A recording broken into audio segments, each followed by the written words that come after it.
रोहित और सांजना एक ही कॉलेज में एक साथ एक ही क्लास में पढ़ते थे।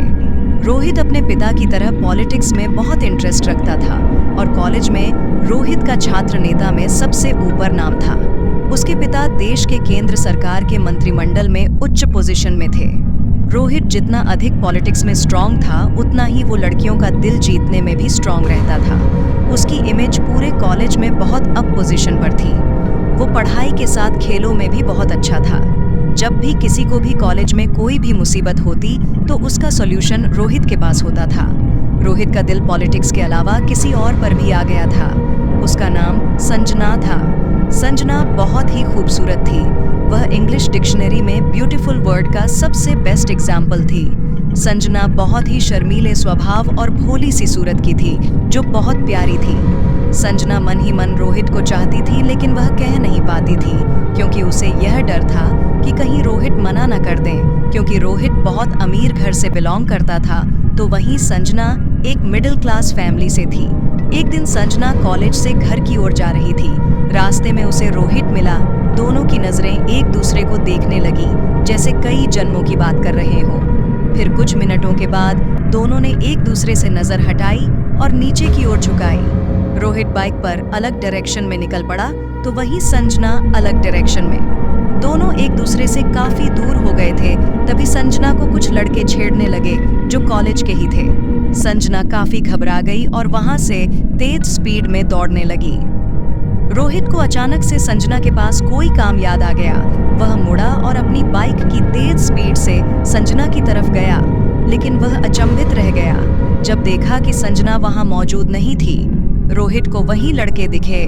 रोहित को उन्हें देखकर यह समझ आ गया था कि संजना के साथ कुछ गड़बड़ हुई है। रोहित वहीं रुका और उन लड़कों से बात करके उन्हें सभी को भेज दिया। कॉलेज के सब लड़के रोहित से डरते थे, क्योंकि वह किसी के साथ भी अन्याय नहीं सहन कर सकता था। जैसे ही वह गए, रोहित ने संजना को ढूंढने की कोशिश करी, लेकिन वह काफी देर तक नहीं मिली। परंतु जैसे ही वह वापस जा रहा था, तभी उसको कुछ रोने की आवाज आने लगी। यह आवाज एक गली से आ रही थी। रोहित ने उस गली की तरफ मुड़कर देखा तो संजना को पाया। संजना काफी भयभीत थी। रोहित ने उसे अपनी बाहों में ले लिया और उसे भरोसा दिलाया कि वह उसे कुछ नहीं होने देगा। समय बीतने लगा और दोनों के प्यार को अब नए रिश्ते की डोर में बांधने की बातें होने लगी। संजना और रोहित दोनों का शादी होने वाली ही थी। तभी संजना ने बताया वह अनाथ है, उसका कोई नहीं, वह अकेली रहती है घर पर। इस पर कईयों ने रोहित के घर वालों से आपत्ति दर्ज करी, लेकिन रोहित का संजना के लिए प्यार देखकर वह शादी कराने को राजी हो गए। उनकी जोर शोर से शादी हुई।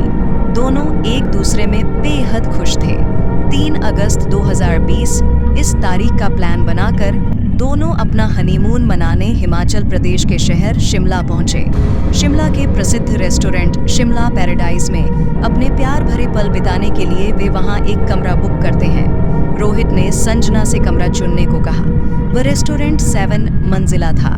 संजना ने सुझाव दिया कि कमरा 3रे मंजिल पर ही लेंगे। ऐसा उसने इसीलिए कहा था क्योंकि रेस्टोरेंट के 3रे मंजिल से पहाड़ों का बहुत सुंदर व्यू नजर आता था। इसी कारण 3री मंजिल के कमरे महंगे भी होते थे और जल्दी बुकिंग फुल भी हो जाती थी। मैनेजर ने उन्हें 305 नंबर की चाबी दी और वेटर को बुलाया ताकि वह सामान लेकर जा सके। लेकिन संजना उस मैनेजर से जिद करते हुए कहने लगी कि उसे 308 नंबर की चाबी चाहिए। मैनेजर ने उन्हें मना किया और कहा कि वह कमरा का अभी रेनोवेशन होना है, लेकिन संजना बार बार वही कमरा खुलवाने के लिए बोलती रही। रोहित भी संजना की जिद को पूरी कराने के लिए मैनेजर को मनाने लगता है। शुरू में तो मैनेजर नहीं माना, अंत में उसे भी मानना पड़ा, क्योंकि रोहित ने ज्यादा पैसे देने के लिए कहा। दोनों कमरे में एक दूसरे को देख रहे थे, साथ ही साथ पहाड़ों को भी। जैसे ही दोनों एक दूसरे के प्यार में डूब रहे थे और सारी हदें पार करने को तैयार थे, तभी एक अजीब सी आवाज सुनाई दी। रोहित ने पहले कमरे के हर एक कोने में देखा कि कहीं कोई खिड़की खुली न रह गई हो। वह उठा, लेकिन खिड़की कोई भी नहीं खुली थी, पर फिर भी उसे किसी के चलने की आवाज पूरे कमरे में सुनाई दे रही थी।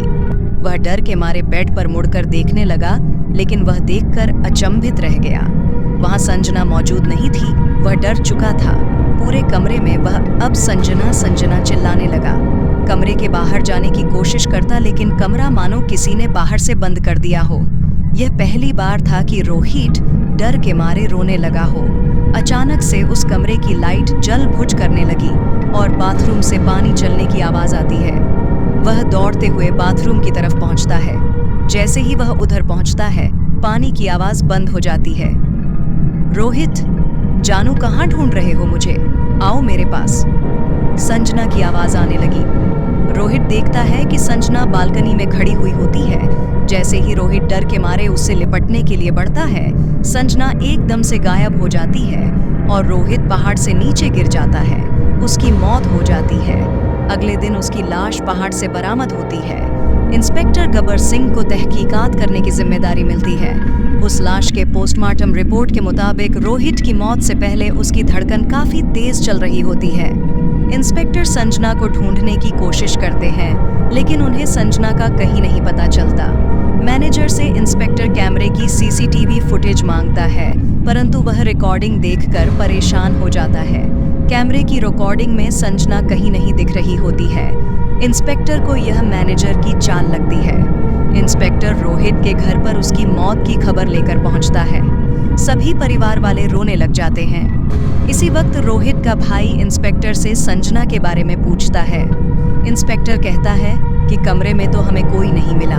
सब घर वाले कहते हैं कि रोहित और संजना की हाल ही में शादी हुई थी। इंस्पेक्टर ने उन्हें संजना के परिजनों को फोन करने को कहा।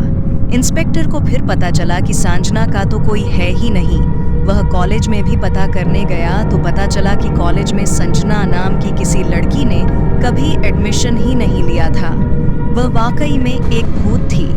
रोहित की मौत एक मिस्ट्री बन जाती है। किसी को भी ये नहीं पता चलता कि संजना कौन थी और रोहित को किसने और क्यों मारा। So don't forget to hit the like and subscribe button. तब तक के लिए keep watching, stay safe.